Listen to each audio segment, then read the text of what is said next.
Olá, sejam todos muitíssimo bem-vindos. Estamos chegando com mais um Doses de Saúde. Hoje, como em todos os nossos programas, nós vamos discutir um assunto muito importante que, de certa forma, é relegado por muitas pessoas.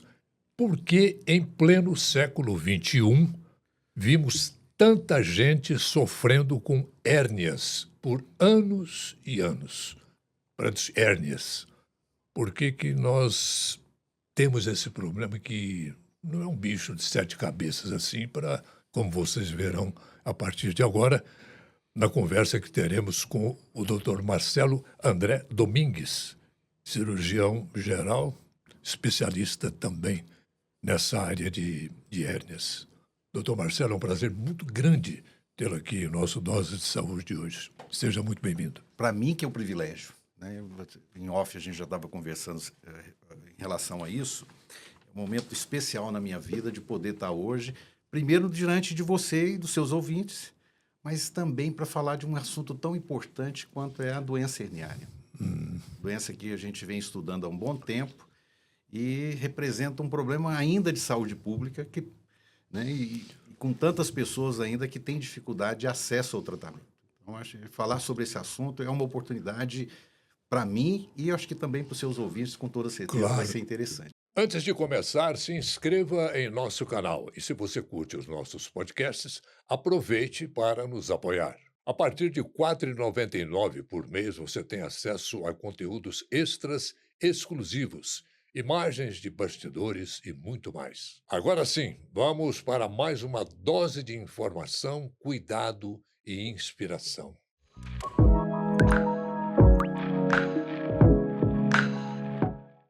Aqui nessa bancada discutimos já uma série de modelos, vamos dizer assim, de doenças, de problemas de saúde. E hérnia, até então, a gente não tinha abordado. O que é essa tal de hérnia, doutor Marcelo?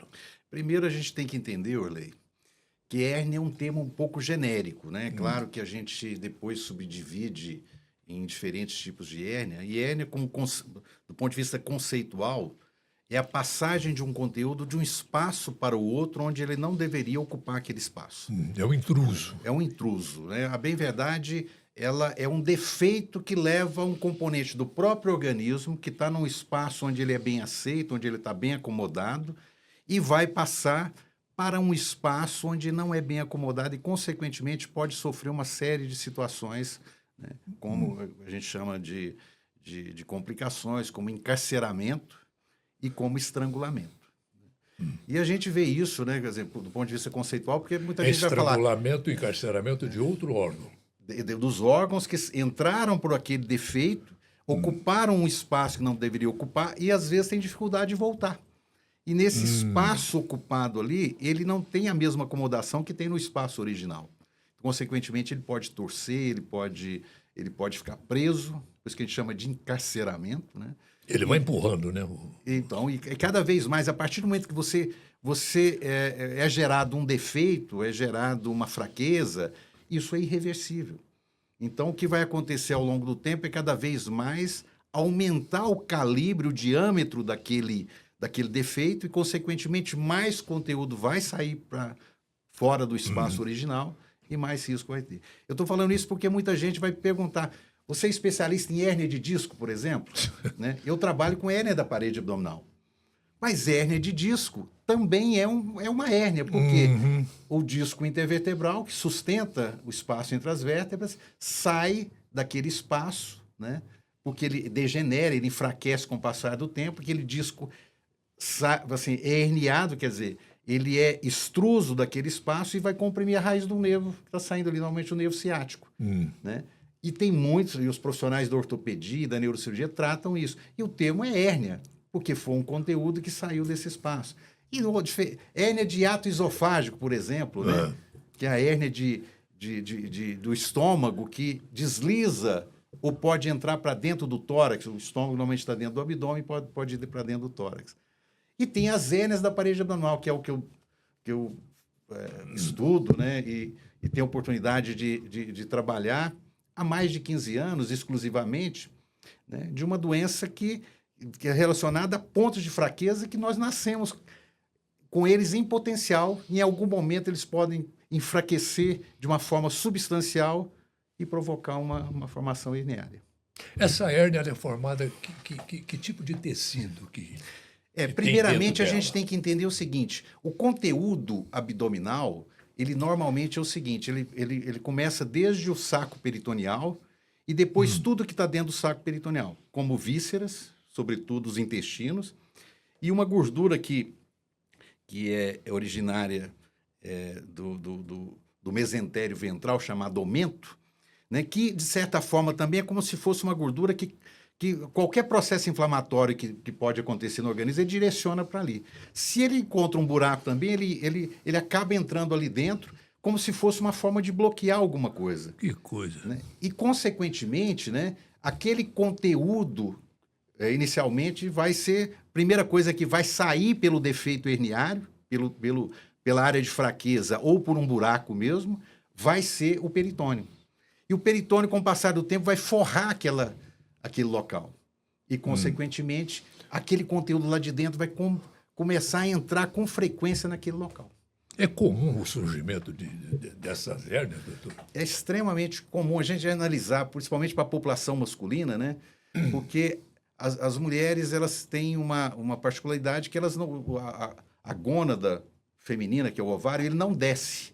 O homem, o testículo desce e migra de uma formação retroperitoneal, ali atrás do peritônio, lá aqui na região lombar mais baixa, e desce para ficar na região escrotal, porque o testículo não sobrevive em altas temperaturas dentro da cavidade abdominal. Ou, na verdade, no espaço ali retroperitoneal. Então, o homem, na população masculina, ao longo da vida, mais de 30% dos homens vão ter algum tipo de hérnia. Né? As mulheres, uma incidência menor, mas também... E hoje, né, com o envelhecimento da população, né, com a população ganhando mais tempo de vida, os tecidos vão enfraquecendo também. O colágeno vai enfraquecendo, que é a proteína que dá sustentação aos tecidos da parede abdominal. Esse colágeno enfraquecendo propicia mais ainda a possibilidade, né, de formação de hérnias que até então não eram muito comuns, que é hérnias por fraqueza mesmo, por falta de estruturação, falta de resistência do tecido. Flacidez. E aí, flacidez, justamente. E as incisões cirúrgicas. Né? Toda cirurgia provoca um ponto de fraqueza. Né? Então, por isso que hoje a gente vê que é quase que impossível uma pessoa, ao longo da sua vida, não ter uma doença herniária. Olha só. Né? E em virtude, depois mais na frente a gente vai falar, todo o tratamento mudou em relação a isso, justamente entendendo que você... Às vezes, com o passar do tempo, você não consegue restituir mais aquela qualidade da matriz do colágeno e você depois tem que usar estratégias para fazer isso. Bom, tudo tem uma causa, não? O que provoca essa hérnia, doutor? Pois é, aí nós a gente temos... sabe que é uma série depende da hérnia, né? Também. Vamos tentar explicar para os ouvintes de uma forma, às vezes, mais tranquila. Se fosse os nossos alunos lá, a gente dizia o seguinte, né? Tem duas coisas. Uma é a pressão de dentro da barriga, que a gente chama de pressão abdominal. E a outra coisa é a resistência da parede abdominal. Então, esse equilíbrio, essas duas coisas, faz você, com o passar do tempo, ter o risco de ter hérnia. E aí você vai perguntar, o que faz a pressão intraabdominal aumentar ao longo do tempo? Primeiro, né, sobretudo, o intestino preso. E você faz mais esforço para evacuar. Nos homens, uma coisa muito comum depois dos 50, 60 anos, que é o prostatismo. A próstata tem uma glândula que abraça ali a saída o início ali da uretra, a saída da bexiga, e, consequentemente, aquele a saída da urina, né? O esforço mictório de urinar vai ser muito mais intenso e você vai, consequentemente, aumentar muito a pressão abdominal. E ela não distribui só no local que você vai forçar lá embaixo. Ela distribui para toda a parede. Né? E problemas no diafragma também. Problemas respiratórios que vão acontecendo ao longo da vida, como doenças pulmonares obstrutivas, né, que a gente chama que fazem com que haja alguma coisa que aumenta os diâmetros do tórax, consequentemente, a divisão do tórax e o abdômen é o diafragma. Então, ele vai empurrando o diafragma, aumentando mais a pressão abdominal. Então, no dia a dia, normalmente as pessoas pensam o seguinte, olha, a hérnia, para mim, é uma doença traumática. E na maior parte das vezes é uma doença que aparece ao longo do tempo por degeneração e por situações que vão aumentando essa pressão abdominal. Uma rotina tranquila pede soluções práticas. Seu patrimônio pede o melhor cuidado. As conquistas profissionais pedem planejamento. E a sua saúde financeira pede Unicred. A Unicred oferece um atendimento personalizado e toda excelência em produtos e serviços financeiros. Assim, enquanto a gente cuida do seu dinheiro, você tem mais tempo para cuidar de todo o resto. Sua saúde financeira pede Unicred. Tem alguma coisa a ver com o que eles chamam de diástase? A diástase ela é uma fraqueza sem ruptura. Então ela parece o seguinte: nós temos dois músculos, né, que na região anterior da parede abdominal, chamado retos abdominais, e esses retos abdominais, eles formam como se fosse uma barreira ali naquela região. Aí, principalmente mulheres em gestação fazem com que haja uma... E a gestação também é um fator que aumenta a pressão abdominal, por isso que as mulheres têm muita hérnia umbilical, né, depois das gravidezes, né, e passam a apresentar também essa fraqueza da parede chamada diástase, que é um distanciamento dos dois músculos e um enfraquecimento daquela fáscia que ficava entre esses dois músculos. E muita gente continua sofrendo em silêncio, né, doutor? Eu fiz uma pesquisa e constatou-se isso. Muita gente sofre calado com medo de ser alguma coisa ruim, vamos dizer assim. Muita gente, às vezes, entende, por às vezes formar nodulação, caroço, tumoração, muita gente, às vezes, deixa de procurar um médico no meio do câncer. Então, a primeira coisa que ele pergunta quando ele está avaliando uma doença herniária: doutor, isso não é uma coisa grave? Não é uma doença maligna, né? E é uma doença benigna, que é possível de tratamento, né? Com tratamento resolutivo na maior parte dos casos. Agora, o tratamento, vamos dizer assim, que resolve mesmo é a cirurgia. É a cirurgia.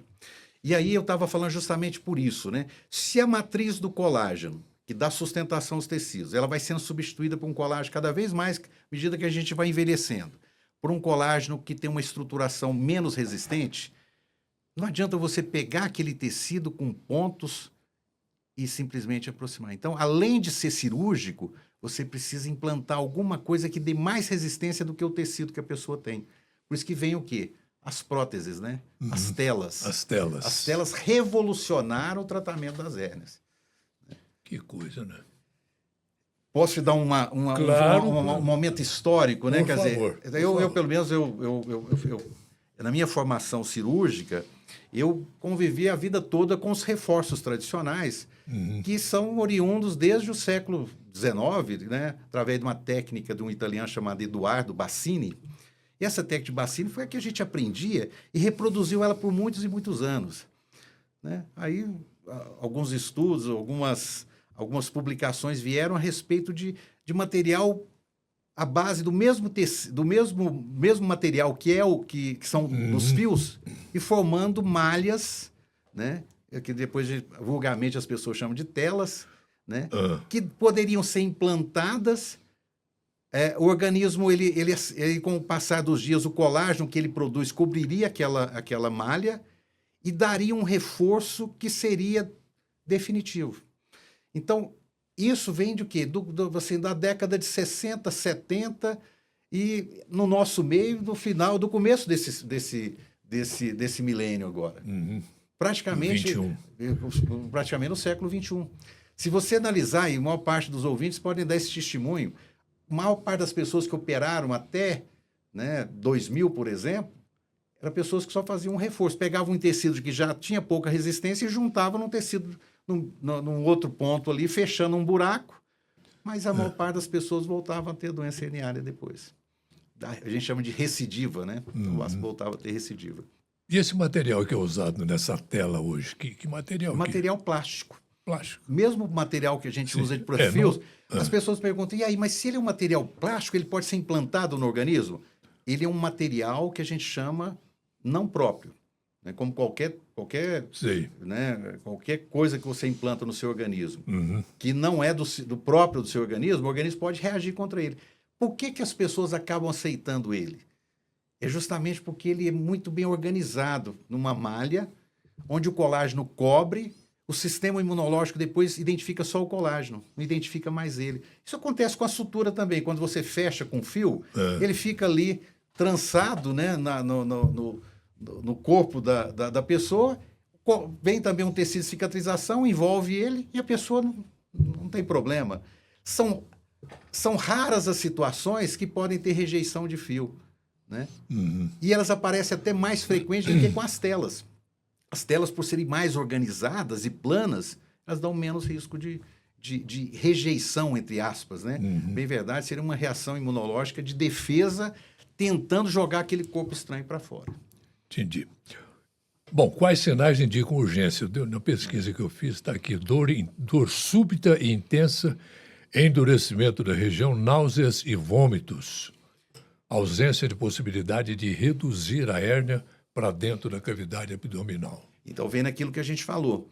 Se você tem um conteúdo que deixou aquele espaço e você nota que tem um caroço ali, num local que não deveria tê-lo, e aquele caroço, né, não consegue voltar, né, e você sabidamente, esse paciente já tinha um defeito ali, um defeito herniário, esse conteúdo ele pode passar primeiro por uma...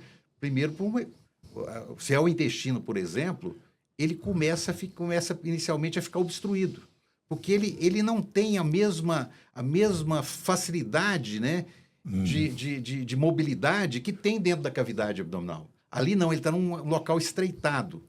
Então, começa como se fosse obstruindo esse intestino. O intestino cada vez mais vai distendendo. E essa distensão provoca vômito, pode provocar uma dor tipo cólica inicialmente, né? E pode provocar febre em algumas situações. E se você não resolver isso, quer dizer, aí você falou no ponto importante, é um conteúdo que a pessoa não consegue voltar ele para o local originário. A gente vê muitas pessoas falando, olha, eu não me preocupava com a minha hérnia até o ponto que eu sempre, a hora que ela saía, eu sempre voltava ela para dentro. A partir do momento, assim, eu comecei a ficar preocupado que eu não consigo voltar. Mesmo vai...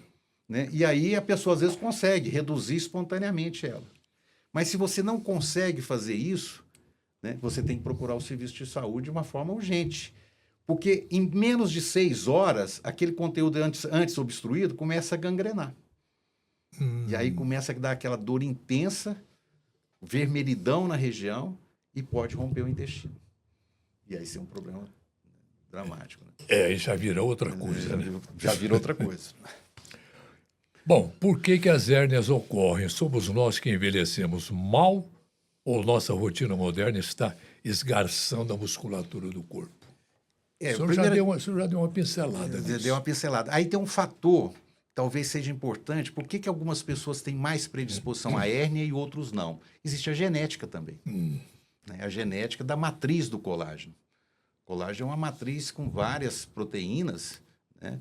E o colágeno normalmente, quando você é jovem, você tem uma quantidade de colágeno tipo 1 e tipo 4 maior do que quando você vai envelhecendo. O colágeno é bom a gente explicar que não é só essa coisa de beleza da pele, essa coisa não. Ele está em todo o organismo, inclusive nos vasos sanguíneos, no coração, né? Em todos os tecidos que dão sustentação e flexibilidade. Na parede abdominal, o colágeno ele sustenta a musculatura, sustenta as aponeuroses, que são as fáscias ali. E esse colágeno, ele tem pessoas que às vezes já têm uma tendência a ter isso mais precocemente. E tem doenças relacionadas à herniose, quer dizer, a tendência de ter hérnia, muito mais precocemente. Você sabia que pacientes que têm aneurismas, por exemplo, que têm facilidade de ter aneurisma, ou a gente chama de doenças do colágeno, aqueles que têm aquela flexibilidade contorcionista, que tem um colágeno, e foi um estudo daquela condição... Aquele cara que põe o calcanhar Isso. É muito bonito, né? Assim, mas ele traz consigo um risco muito grande de enfraquecimento das artérias, levando aos aneurismas, e da parede abdominal e da coluna também, para formar hérnia de disco e hérnia da parede abdominal. Aquilo ali, então, não é só treino, não? Não é só treino, não. Ele já nasce com essa capacidade.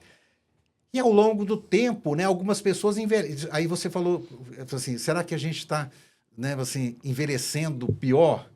A bem verdade, tem situações descuidando. Né? A gente sabe, né, que existem situações e doenças e hábitos que aumentam a formação a destruição do colágeno, ou então a modificação dessa matriz do colágeno. Mas tem pessoas que já nascem geneticamente predispostas, né? E essas pessoas vão desenvolver mais precocemente as hérnias, mesmo tendo uma vida saudável, uma vida regrada, uma vida sem hábitos, né? E eu acho que vai ser importante daqui a pouco a gente falar sobre isso, esses hábitos, né, que ajudam a evitar, né, o enfraquecimento do colágeno.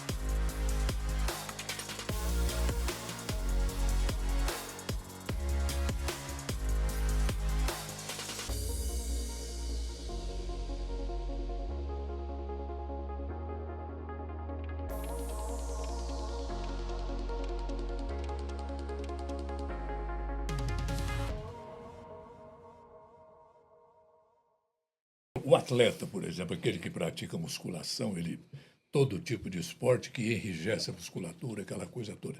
Esse pessoal não está fora desse risco, né? Não está fora do risco, né? A gente tem que entender o seguinte: muitas vezes as pessoas pensam que a hérnia é uma doença traumática, né? Então, falando, se essas pessoas que às vezes praticam muito esporte têm uma hérnia, ela fala, não, eu fiz um esforço muito excessivo. Né? E tem pessoas, né, trabalhadores, que às vezes fazem esforço e tem uma matriz de colágeno boa e às vezes não desenvolvem hérnia, vão desenvolver só na velhice.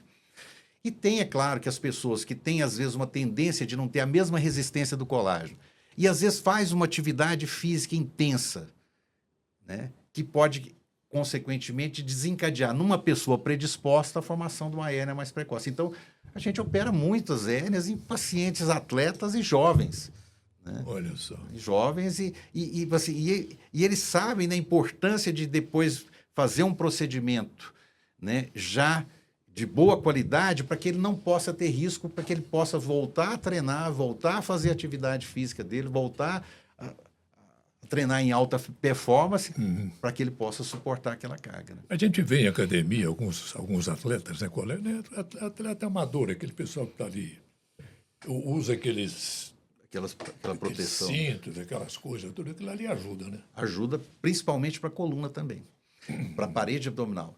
Aí tem um detalhe anatômico importante em relação à musculatura abdominal. Ela está interligada com a musculatura dorsal. Então, você não fortalece a musculatura abdominal isoladamente, você tem que fortalecer a musculatura dorsal e vice-versa. Quando você usa aquela proteção ali, você está dando estabilidade, né, para você não sustentar somente o problema do peso na coluna lombar, na parte dorsal do corpo, e também simplesmente na parte ventral do corpo, que é a parte onde está, né, a parede abdominal junto com as vísceras ali, né? Então, é importante aquela proteção para dar aquela estabilidade para essas duas musculaturas, tanto a musculatura ventral quanto a dorsal.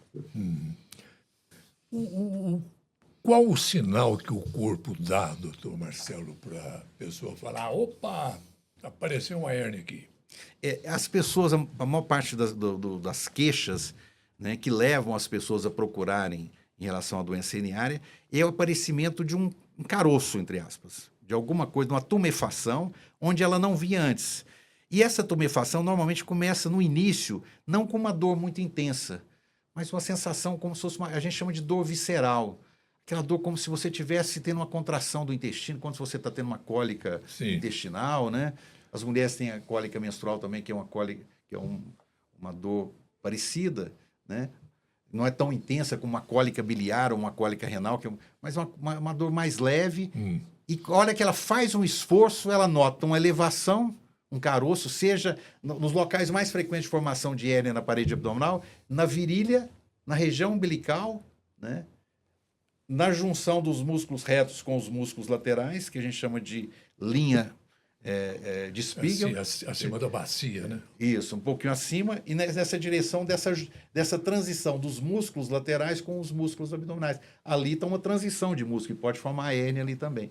E, sobretudo, na linha média, onde os vasos passam e vão provocando pontos de fraqueza também. Então, a gente, teoricamente, a gente já nasce, né, meio predisposto, em algum momento, aquilo ali, que era um problema bem controlado, começar a gerar um local, um ponto de fraqueza que vai avançar e vai gerar muito mais problemas. Tem uma turma, né, os chamados machões, que dizem, eu vou aguentar até onde der.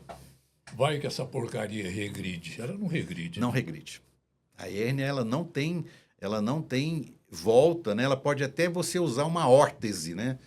E aí, por que a gente às vezes fala em tela e a gente no meio médico, né, no meio cirúrgico, usa o termo prótese em vez de usar a palavra tela? Tela, às vezes as pessoas acabam confundindo e pensando que é uma coisa muito grosseira. E é uma prótese. É um material fabricado, desenvolvido, né, hoje, cada vez de qualidade melhor, que substitui um tecido lá dentro, implantado.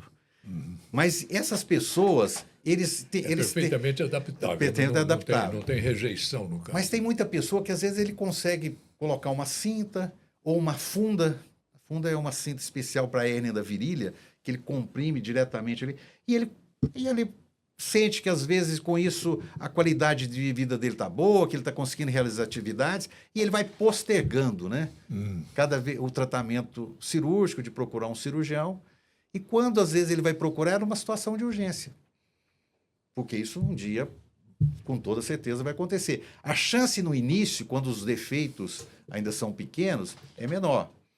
Mas se a partir do momento que esse conteúdo já forma um caroço, vai e volta, né, esse paciente tem que buscar o tratamento cirúrgico, porque uma hora ele vai prender ali dentro do local.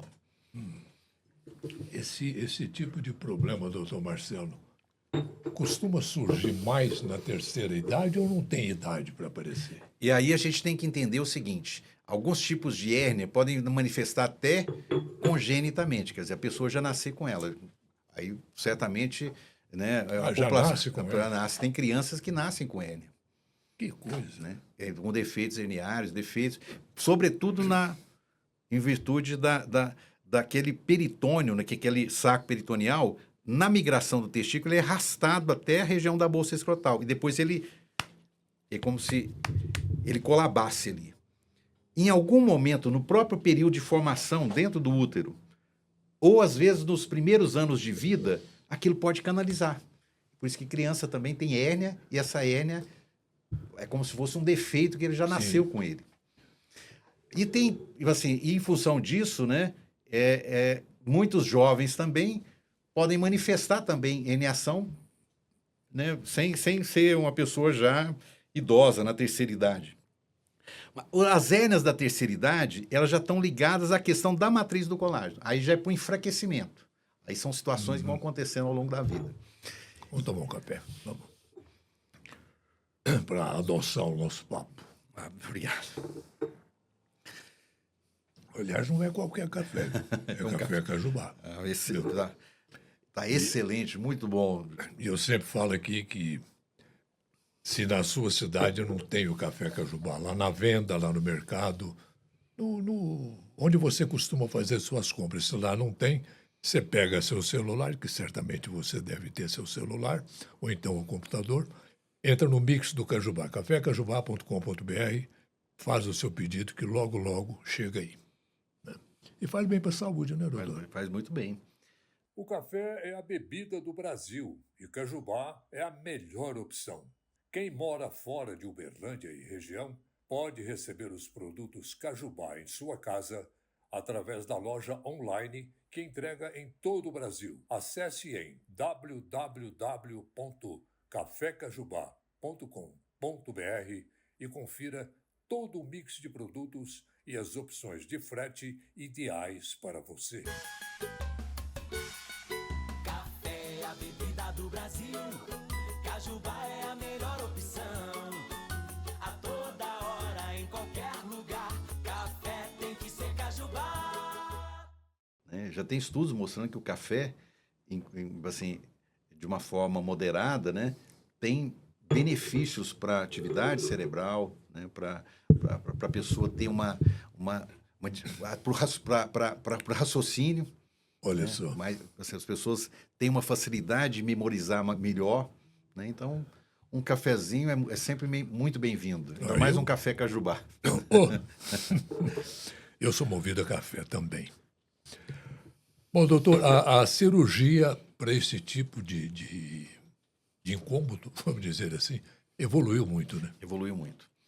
Evoluíram as técnicas cirúrgicas, evoluíram os materiais implantados, que são as próteses, e evoluiu o preparo do paciente. Aí eu ia querer falar justamente de uma coisa importante hoje. O preparo para que você possa realizar o procedimento na melhor condição possível. Controle de peso. A obesidade, né, principalmente a obesidade que a gente classifica como grau 2, grau 3, tem um impacto muito grande na qualidade do reforço que você vai realizar depois. Às vezes você faz a melhor cirurgia, se você não preparar esse paciente, ele pode ter uma interferência. Um outro aspecto é o diabetes. Né? O diabetes ele precisa de um controle, porque o diabetes ele interfere diretamente na cicatrização e na deposição do colágeno também. E uma outra coisa, o tabagismo. Né? Então, hoje... O tabagismo está envolvido em tudo que é ruim, né? Praticamente em quase... Você não vê falar nada de bom. A não ser aquele companheiro na depressão, aquela...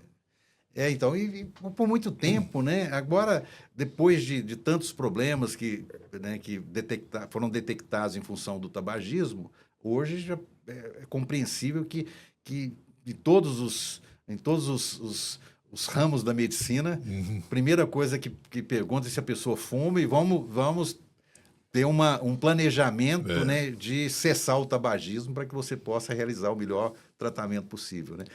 E a gente tem esse cuidado de não operar mais o paciente na vigência do tabagismo. Do uso do eletivamente. Claro que na urgência você tem que resolver Claro. ali. O paciente está com o intestino preso, encarcerado, estrangulado, evoluindo para um quadro de sofrimento, você não pode deixar esse problema continuar, porque ele vai trazer mais consequências. Mas eletivamente, e aí a gente fala muito para muitas pessoas que às vezes aguardam cirurgias, né? Eu trabalho com serviço de parede abdominal, onde a gente trabalha com hérnias grandes e hérnias gigantes. E muita gente, mas doutor, por que não me opera agora? Não, vamos trabalhar todos os aspectos possíveis para colocar na melhor condição, porque vamos fazer um tratamento definitivo. Caso contrário, você antecipa isso aí, você pode, às vezes, não ter o melhor resultado. E aí o cigarro, existem substâncias no cigarro que estimulam a produção de enzimas que destroem o colágeno. Enzima é uma proteína que faz... coisa. E aí, na vigência do tabagismo, aquela tela que precisava ser incorporada com o colágeno para não ser mais um corpo estranho e virar um tecido natural, ela acaba se transformando, né? Assim, o organismo acaba... ela não vai estruturar, ela não vai virar um tecido, né? Entre aspas, natural. E o que o sistema imunológico, né? O que o organismo vai começar a fazer? Produzir anticorpos e células para destruir aquela tela e tentar jogar ela para fora. E aí, em vez de você estar ajudando o paciente, você causou um mal maior.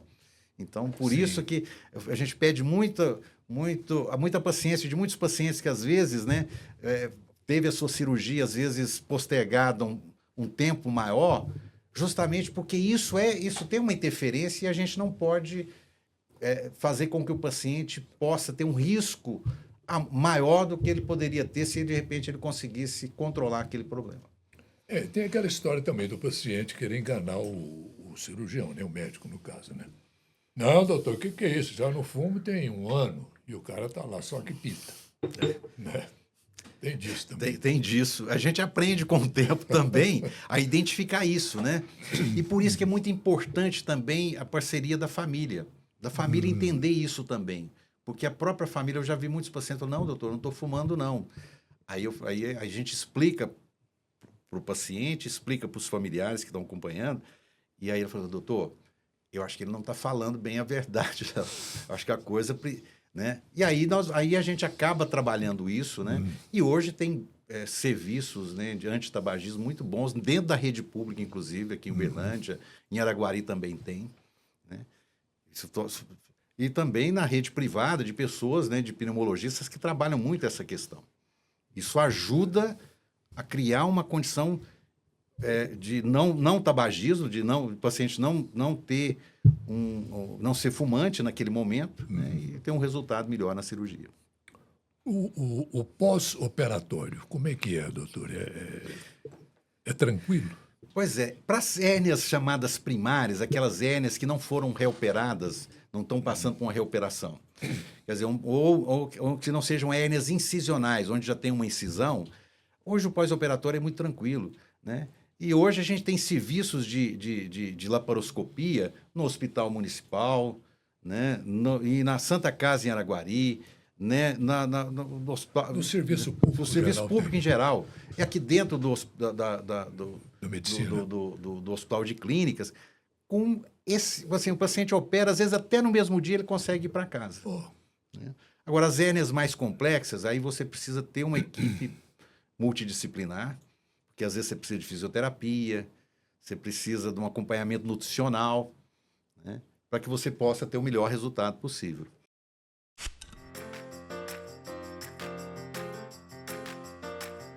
Chegaram os novos limpadores perfumados Azulim Perfumes de Casa. Edição especial Perfumaria Fina. Um toque de sofisticação, com 5 fragrâncias exclusivas para seus ambientes. Ameixa negra, pera inglesa e frésia, bambu, chá branco e flor de laranjeira. Azulim, a vida pede, a Start faz. Doutor, e quando que a hérnia vira? O senhor já falou também, mas eu gostaria que o senhor repetisse para o nosso público dar uma sentida no drama com mais clareza. Quando que a hérnia vira um caso de emergência? Então, a partir do momento que você começa a ter sinais de dor que não controla com analgésico, principalmente analgésicos antiespasmódicos, que são analgésicos mais comuns. Você começa a utilizar analgésicos muito fortes, né? E o paciente ainda continua com dor. Aquele caroço, como você relatou ali inicialmente, um caroço que não volta, que continua ali presente, que não consegue voltar para a posição original. Esse paciente, ele está na vigência de uma complicação que a gente chama de encarceramento. E se você não fizer uma intervenção, seja reduzir aquela hérnia, é possível também em algumas situações, digamos, o paciente não está na condição ideal, é um paciente que às vezes tem um problema cardíaco, está usando um anticoagulante que você não pode fazer uma cirurgia naquele momento. E às vezes você precisa criar condição melhor para o paciente, às vezes você usa de uma medida que é sedar o paciente, às vezes usar até anestesia, uma anestesia. Mas a sedação normalmente costuma ajudar nesse sentido. Coloca o paciente quase que de cabeça para baixo, para que você consiga, às vezes, reduzir aquele conteúdo. Mas são situações muito especiais, né? Normalmente, quando um caroço fica retido, né, fica encarcerado, com muita dor, uma dor excruciante, uma dor que já sugere isquemia, porque a dor da isquemia, quando o intestino começa a sofrer, ela não tem fator de melhora. Ela continua... Não tem remédio. Não tem remédio que consiga melhorar aquilo ali. Você tem que intervir imediatamente. Mas tem situações que, às vezes, até 6 horas de uma dor, né, que o paciente consegue chegar no hospital e ele não está em condição, às vezes, de passar por um procedimento naquele momento, a gente, às vezes, pode tentar a redução. Mas são situações especiais.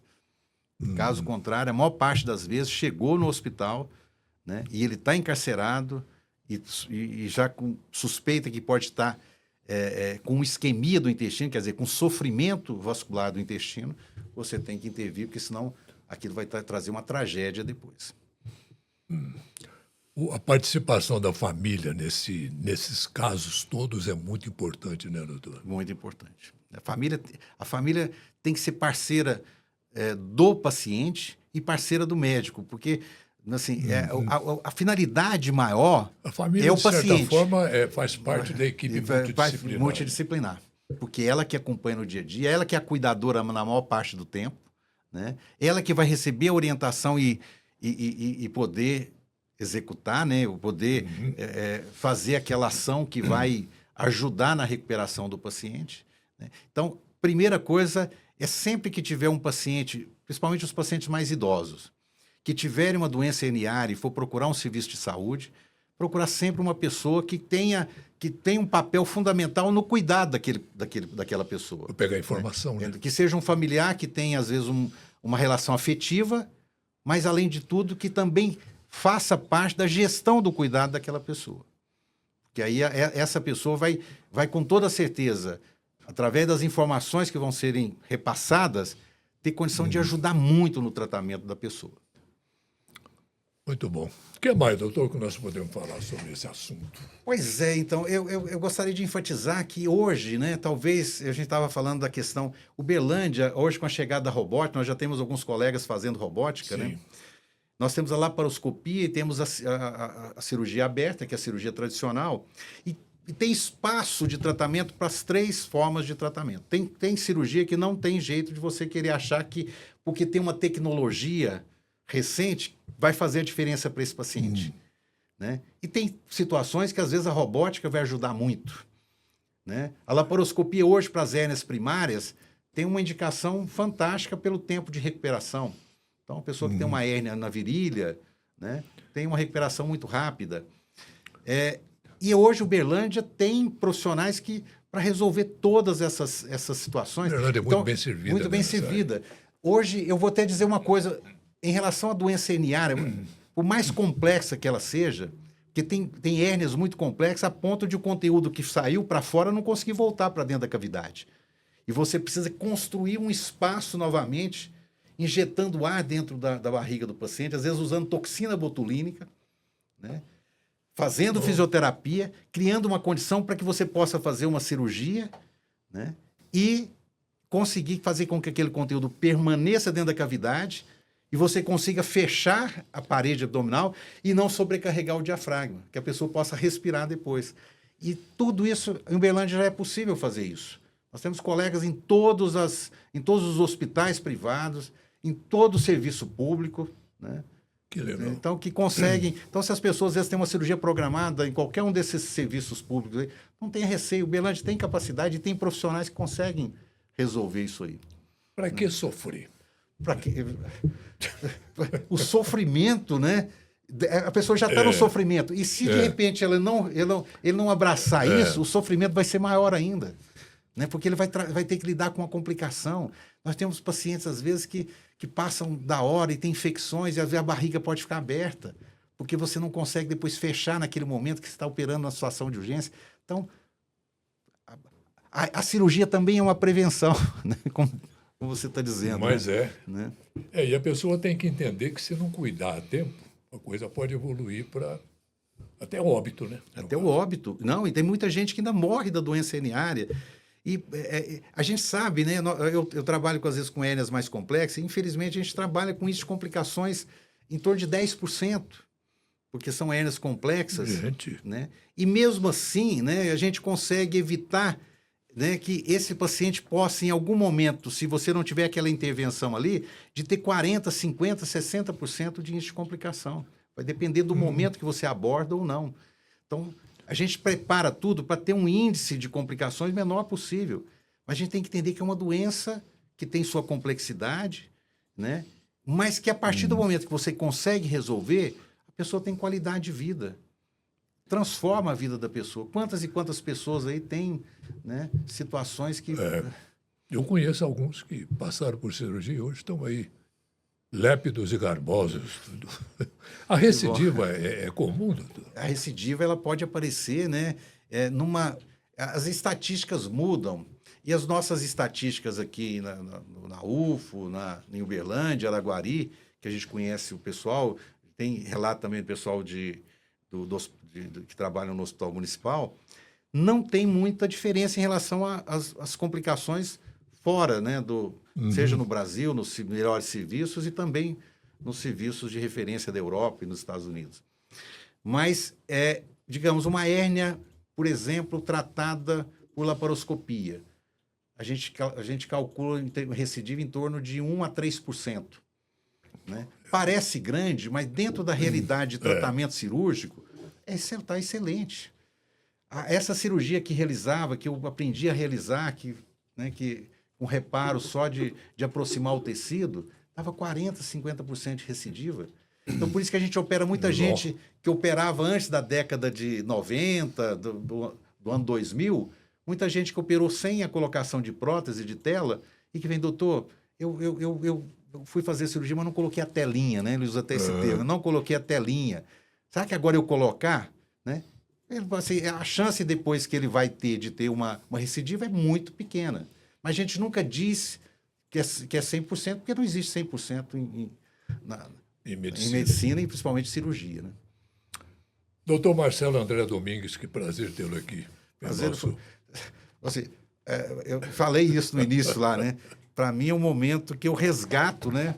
Um momento de lembrança afetiva, né? Muito obrigado. Da sua figura, né? Que para mim, para toda a minha família, assim, traz, né, sempre, né, uma sensação de lembranças muito boas. O senhor está é de aqui na Ituiutaba. sua presença, sou de Ituiutaba. Minha família do meu pai é de Monte Alegre, e, consequentemente, eu até falo que eu sou hoje mais montealegrense do que... Eu nasci em Ituiutaba, mas tive a minha... né? Mas sou berlandino também, porque estou aqui já tem um bom tempo, né? Sou um cidadão triangulino. Muito obrigado, doutor Marcelo. Eu que agradeço. É um prazer. Né? E para você que nos acompanhou até aqui, o nosso muito obrigado pela sua companhia, pelo seu carinho. Até a próxima.